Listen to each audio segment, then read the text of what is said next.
Government of India, ministry of railway recruitment board, centralise employment notification certificate number 4/2025. તો અહીંયા તમે જોઈ શકો છો કે 2025માં જે રેલવેની ભરતી આવી છે તેના વિશે આપણે અહીંયા વાત કરવાના છીએ. ટેબલ કન્ટેન્ટ તમે જોઈ શકો છો કે આ પ્રકારના અંદર કન્ટેન્ટ છે. તમે આ નોટિફિકેશન ડાઉનલોડ કરીને બધા કન્ટેન્ટ વાંચી શકો છો. આપણે અહીંયા ઇમ્પોર્ટન્ટ જે કન્ટેન્ટ છે તેના વિશે થોડી ચર્ચા કરીશું. બરાબર, તો અહીંયા આપણે ફર્સ્ટ ઓફ ઓલ એનેક્ઝર છે, તમે આ પણ તમે જોઈ શકો છો. બરાબર, અહીંયા આપણે વાત કરીશું centralise employment notification certificate number 4/2025 four selection controller. Important જે ડેટ છે એના વિશે પહેલા વાત કરીએ. બરાબર, ડેટ ઓફ ઇન્ડિકેટિવ નોટિસ મતલબ નોટિસ જ્યારે બહાર પડીએ. બરાબર, લાસ્ટ મતલબ પબ્લિકેશન ઓન આરઆરબી વેબસાઇટ પર પબ્લિકેશન થયું છે. Opening of online submission of the application તો 15/9/2025 છે. અને closing online submission of the application તો છેલ્લી તારીખ તમે જોઈ શકો છો કે 14/10/2025 છે. હજુ વાર છે 14 તારીખ આવવાની.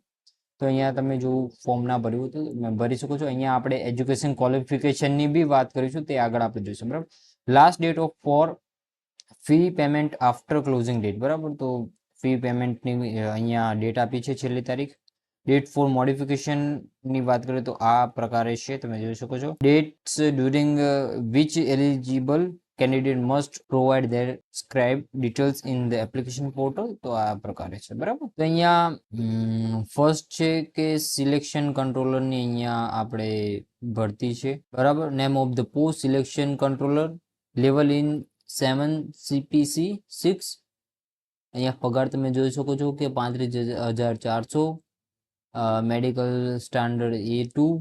અને એજ જે છે એ 20થી માંડીને 33 યર્સ હોવી જોઈએ. બરાબર, અને ટોટલ વેકેન્સી છે તમે જોઈ શકો છો 368 વેકેન્સી છે ઓલ આરઆરબીઝમાં. બરાબર, તો રિઝર્વ કેટેગરીને તમને અહીંયા રિલેક્શન મળશે, મતલબ કે જે કેન્ડિડેટ જે છે SC ST OBC. બરાબર, તો એને છૂટછાટ મળશે.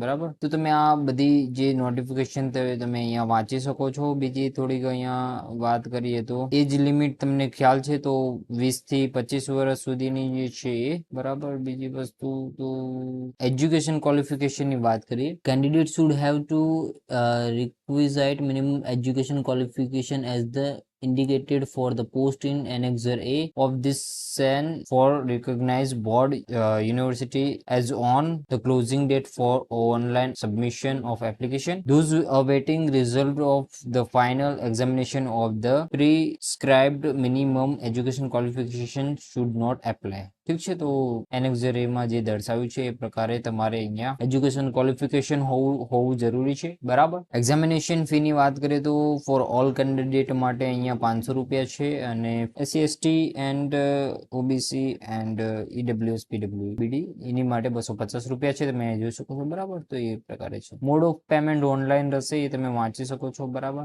રિફંડ એક્ઝામિનેશન ફી બી મળશે. બરાબર, જો અટેન્ડિંગ રહેશે તો. બરાબર, જે CBT કોમ્પ્યુટર બેઝ જે ટેસ્ટ છે એના ઉપર તમે જો અહીંયા હાજર હશો એક્ઝામમાં તો તમારું ફી રિફંડ થઈ જશે, તે તમે અહીંયા વાંચી શકો છો. બરાબર, તો આમાં આ રીતનું મતલબ છે પ્રોસેસ. ઓનલાઈન એપ્લિકેશન તમે આ એપ્લિકેશન વાંચીને ડાયરેક્ટ તમે આપી શકો છો. એપ્લિકેશનની લિંક ડિસ્ક્રિપ્શનની અંદર છે, તો તમે ત્યાં જઈને બધી એપ્લિકેશન મતલબ આખી એપ્લિકેશન વાંચીને તમે અહીંયા ફોર્મ ભરી શકો છો. બરાબર, thank you for watching the video.